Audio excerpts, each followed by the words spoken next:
বউবাজার থানার অন্তর্গত শ্রীনাথ দাস লেনে বাড়ির একাংশ ভেঙে পড়ে বিপত্তি। ঘটনায় মৃত্যু হয়েছে বছর 40-এর এক শ্রমিকের। মৃতের নাম আশুতোষ অধিকারী। জানা যায় রবিবার বউবাজারে শ্রীনাথ দাস লেন এলাকার ওই জরাজীর্ণ বাড়িতে সংস্কারের কাজ করছিলেন শ্রমিকরা। সে সময় আচমকাই বাড়ির পিছন দিকের একটি অংশ হুড়মুড়িয়ে ভেঙে পড়ে। ঘটনার সময় ওই বাড়ির বাসিন্দাদের অধিকাংশই বাইরে ছিলেন। তবে ধ্বংসাবশেষের নিচে চাপা পড়ে যান আশুতোষ। খবর পেয়ে দমকলের একটি ইঞ্জিন ঘটনাস্থলে ছুটে আসে। পাশাপাশি বউবাজার থানার পুলিশ এবং বিপর্যয় মোকাবিলা বাহিনীর সদস্যরাও ঘটনাস্থলে ছুটে আসেন। এছাড়া পুলিশ ও প্রশাসনের উচ্চপদস্থ আধিকারিকরাও ঘটনাস্থলে পৌঁছে যান। এরপর ওই শ্রমিককে উদ্ধার করে কলকাতা মেডিকেল কলেজ হাসপাতালে নিয়ে গেলে চিকিৎসকরা আশুতোষকে মৃত বলে ঘোষণা করেন। ইতিমধ্যেই ময়নাতদন্তের জন্য তার দেহ নিয়ে যাওয়া হয়েছে পুলিশ মর্গে। জানা যায় আশুতোষ অধিকারী লেবার কন্ট্রাক্টরের কাজ করতেন। বাড়ি দক্ষিণ 24 পরগনার জীবনতলার দেবগড়িয়া এলাকায়। ঘটনার সময় তিনি ও তার শ্যালক সেখানে কাজ করছিলেন। লাগাতে গেছিলাম, মানে পেলাই বলি লাগাতে গেছিলাম। এই জিনিসটা কি, মানে এটা কি উপরে পটপট? হ্যাঁ হ্যাঁ যেটা লাগানো, হ্যাঁ ওইটা লাগাতে যেয়ে ভেঙে পড়ে গেছে। আপনারা কোনো কিছু সন্দেহ করছেন যে এই জিনিসটা এটা? না না না এরকম কিছু করছেন না, আপনারা এটা অ্যাক্সিডেন্টই মনে করছেন? হ্যাঁ ওটা অ্যাক্সিডেন্টই মনে করছি আমরা। আচমকাই ভেঙে পড়েছে, আচমকাই ভেঙে পড়েছে, এটা আমরা অ্যাক্সিডেন্ট বলেই করছি। আচমকা কোনো দিন উনি হচ্ছে লেবার কন্ট্রাক্টর, মানে আমাদের নিয়ে আসতো, আমাদেরই কাজ করি, আমাদের টাকা দিত, লেবার কন্ট্রাক্টর। উনি হচ্ছে হেড। হ্যাঁ। এদিকে বাড়ির যে অংশগুলো বিপজ্জনক অবস্থায় রয়েছে সেগুলো ভাঙার কাজ শুরু করেছেন কলকাতা পুরসভার কর্মীরা। এটা বারান্দা ড্যামেজ ছিল, যেখান দিয়ে এটা তো চড়া বারান্দা, অনেক আগেকারের বাড়ি, তো ওই বারান্দাটা আস্তে আস্তে কমন প্যাসেজ ছিল, তো আস্তে আস্তে ড্যাম মানে ভেঙে পড়ছিল, তো সেই জন্য ওটা ভেঙে পড়েছে। এটা টোটাল 2 তলা, মানে বারান্দা নিয়ে 2 তলা, মানে 3 তলা বাড়ি। হ্যাঁ 3 তলা, 2টো ফ্লোরই, 3টে, মানে টোটালটাই ভেঙে পড়েছে, 3টে ছাদ ভেঙে পড়েছে।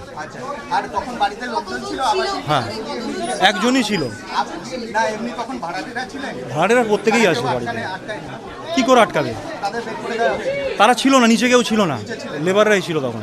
নেন না, ওনাদের যে অ্যাসোসিয়েট করা আছে তারা দেন, এবং সেই বিল্ডিংটা তারাই মেনটেন করেন, তারাই ভাড়া তোলেন, তারাই সব কিছু করেন। না না না, আমি ভাড়াটে হলেও আমি পেছন দিকটা থাকি, আমার থাকি না, আমার একটা অফিস আছে একমাত্র। ঘটনাটা এটাই যে এটা 6 মাস আগে থেকে খারাপ ছিল, অনেক দিন আগে থেকেই খারাপ ছিল, এবং সেটা রিপেয়ার করার জন্য এদের যে অ্যাসোসিয়েশন আছে বাড়িওয়ালাদের, তার মধ্যে 4জন দেখাশোনা করে। তারা মিলে এটা অনেকদিন ধরে রিপেয়ার করবে বলছিল। সবাই মিলে ভাড়াটের থেকে কিছু পয়সাও চেয়েছিল, আমরাও দেবো বলেছিলাম। তারপরে আমার কাছে আর কোনো খবর নেই, হঠাৎ শুনছি রিপেয়ার হচ্ছে এবং ভেঙে পড়ে গেছে। এদিকে খবর পেয়ে ঘটনাস্থলে পৌঁছন চৌরঙ্গী তৃণমূল বিধায়ক নয়না বন্দ্যোপাধ্যায়। সেখানে তিনি ক্ষতিগ্রস্ত মানুষদের সঙ্গে কথা বলেন। তার আশ্বাস, ক্ষতিগ্রস্তদের সব রকমের সহায়তা করা হবে। সেই ভাড়াটাদের সঙ্গে কথা বললাম, কথা বলে আমি বললাম আপনারা ডিসিশন নিন, আপনারা যা বলবেন আমরা সেই অ্যাকর্ডিংলি করবো।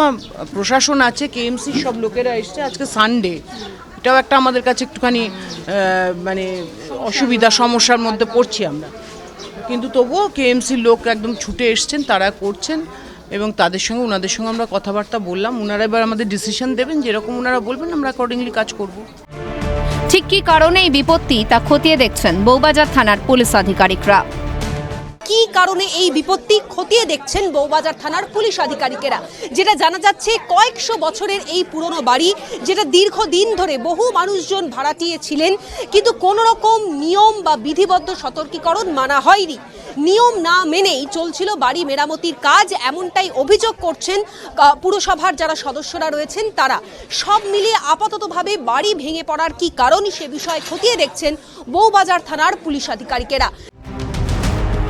প্রসঙ্গত বছরখানেক আগে গার্ডেন রিচে নির্মীয়মান বহুতল ভেঙে পড়ার ঘটনায় মৃত্যু হয়েছিল অন্তত 13 জনের। সেই ঘটনার ক্ষত এখনও দগদগে রাজ্যবাসীর মনে।